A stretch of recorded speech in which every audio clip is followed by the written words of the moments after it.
तो चलिए स्टूडेंट, लेकर आया हूँ एक और इंटरेस्टिंग वीडियो।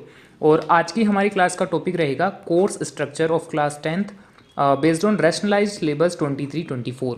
तो इसके अंदर हम कोर्स स्ट्रक्चर की बात करेंगे, यानी कि हमारा जो पूरा कंप्लीट कोर्स है क्लास 10th का, ये किस तरीके से स्ट्रक्चर्ड है और किस तरीके से हमें इसको आगे से आगे पढ़ना है। ठीक है, तो अभी जो है आप सभी जनते जानते हो कि क्लास 10th के अंदर आपकी एंट्री हुई है। तो आपके जो एनुअल एग्ज़ाम लगने हैं वो किस तरीके से लगने हैं, मैं आपको इस क्लास के अंदर ये सारी चीज़ें बताने वाला हूँ। तो बिना स्किप किए वीडियो को डिटेल के अंदर देखना। शॉर्ट वीडियो है, बहुत ज़्यादा लंबी वीडियो नहीं है। ठीक है, सबसे पहले तो बच्चों आप जानते हो कि आपके 5 सब्जेक्ट होंगे मेन। ठीक है, टोटल आपके 5 मेन सब्जेक्ट होंगे। ये आपको मैं दिखाता हूँ। सभी बच्चों की स्कूलें ओपन हो चुकी हैं और उन्होंने कोर्स भी बाय कर लिया है, तो उनको पहले से ही पता होगा कि हमारे कौन कौन से सब्जेक्ट हैं। अब आगे मैं चलता हूँ कि ये सब्जेक्ट जो हैं इनके पेपर किस तरीके से लगने हैं, हमें मार्क्स किस तरीके से मिलेंगे। तो सबसे पहले तो ये माइंड में सेट कर लेना कि ये जो 5 सब्जेक्ट है ना, हर एक का पेपर 100 मार्क्स का लगेगा। ठीक है, और इस तरीके से टोटल जो है आपके 500 मार्क्स के पेपर हो जाएंगे इन केस आपने 5 सब्जेक्ट ले रखे हैं तो। और अगर आपने ऑप्शनल सब्जेक्ट भी ले रखे हैं तो वो 100 नंबर पर सब्जेक्ट आपके ऐड हो जाएंगे। ठीक है, अब यहाँ पर ये जो 100 मार्क्स का पेपर होंगे पर सब्जेक्ट, इनको भी आगे दो क्लासेस में डिवाइड कर रखा है। 80 मार्क्स प्लस 20 मार्क्स ऐसे करके होंगे 100 मार्क्स। 80 मार्क्स का बेटा आपका होगा थ्योरेटिकल एनुअल एग्जामिनेशन। ठीक है, जिसके अंदर आपको पेन पेपर टेस्ट देना होगा। और 20 मार्क्स का होगा आपका इंटरनल असिसमेंट। ठीक है, अब डिटेल के अंदर मैं आपको बताता हूँ कि इन दोनों के अंदर क्या क्या चीज़ें इंक्लूडेड हैं। अभी तक सीबीएसई टर्म वाइज एग्ज़ाम जो है कंडक्ट करवाता था, first term second term, but last year से ये सिस्टम सीबीएसई ने बंद कर दिया। अब सीबीएसई बोलता है कि बेटा आपका ईयर के एंड में एक मेन एग्ज़ाम होगा। ठीक है, और उसी का जो है मार्क्स आपको 80 यहाँ पर बता रखा है, एनुअल एग्जामिनेशन, जिसमें पूरा थ्योरेटिकल पेपर आपका आएगा। और ये जो है पर्टिकुलरली साइंस का मैं आपको वेटेज बता देता हूँ हर एक सब्जेक्ट के लिए। ये आपका सब्जेक्ट वाइज वेटेज रहेगा, इसका आप स्क्रीनशॉट ले सकते हो। स्क्रीनशॉट नहीं लेना चाहते तो चैनल के अंदर एक कम्युनिटी सेक्शन आता है, जिन बच्चों को पता है वो ज़रूर एक बार विजिट कर लेना।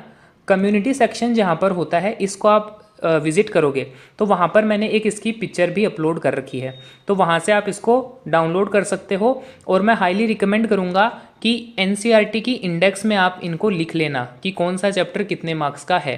5 यूनिट आपके हैं टोटल साइंस में, और ऐसे 25 मार्क्स 25 मार्क्स 12 मार्क्स 13 और 5, इस तरीके से टोटल होते हैं आपके 80 मार्क्स का ये थ्योरेटिकल पेपर। ठीक है, तो ये आपका हो गया 80 मार्क्स की पूरी बात। फिर बचते हैं हमारे 20 मार्क्स। तो ये 20 मार्क्स आपको मिलेंगे डिवाइडेड बाय 4, यानी कि 5-5 के स्लॉट में आपको मिलेंगे। 5 + 5 + 5 + 5, इस तरीके से आपको ये दिए जाएंगे। अब मैं एक एक की बात करता हूँ कि किस किस चीज़ों के आपको ये नंबर मिलेंगे।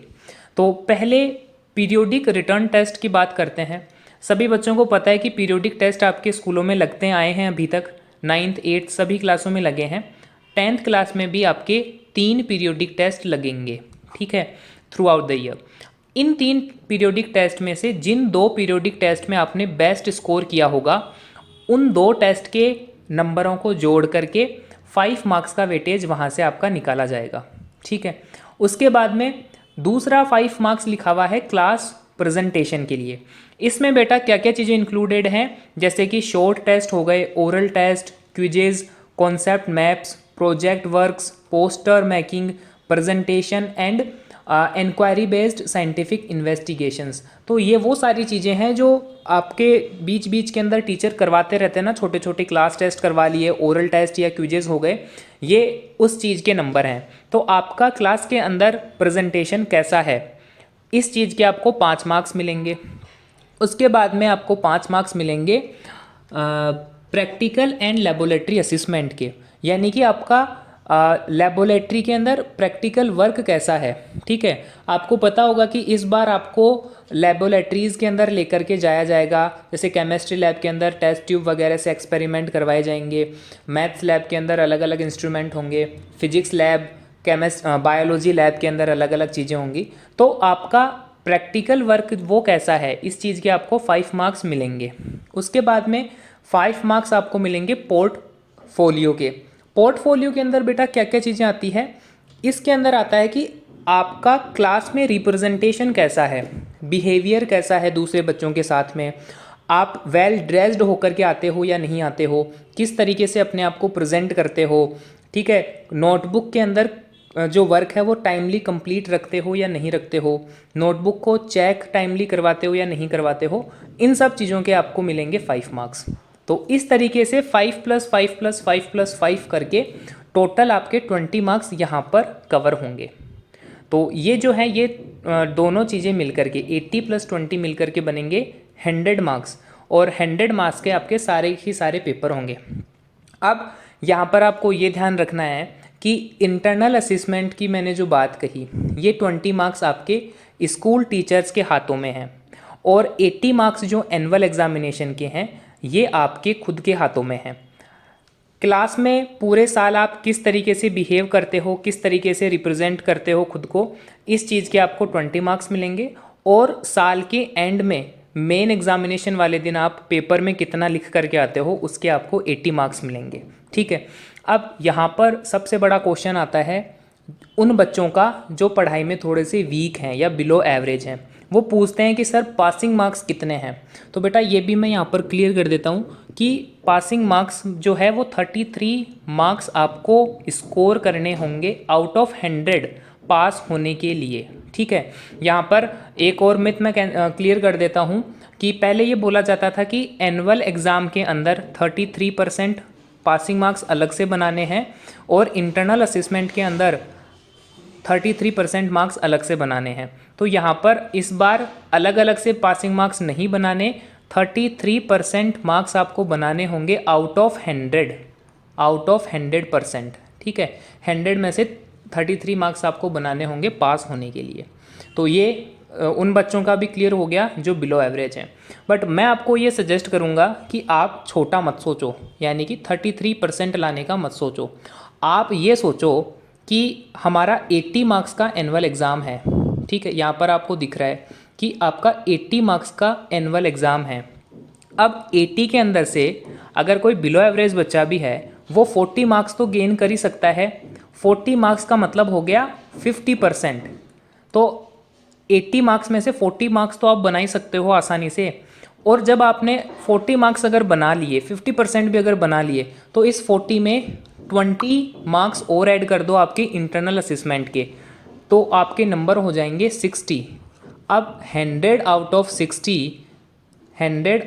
60 मार्क्स कोई बुरे नहीं हैं। ठीक है, जिन बच्चों के लिए जो बिल्कुल नहीं पढ़ते, तो आपको ये टारगेट करके चलना है कि जितने भी एग्ज़ाम हमारे लगने हैं उनके अंदर हमें कैसे जैसे करके 50% तो बनाने ही बनाने हैं। साथ ही साथ में क्लास के अंदर आपको हमेशा अच्छा रिप्रेजेंट करना है, वर्क आपको टाइमली कंप्लीट करके रखना है, टाइमली नोटबुक चेक करवा लेनी है, जितना भी आपका प्रैक्टिकल वर्क होगा वो आपको टाइमली कंप्लीट करना है।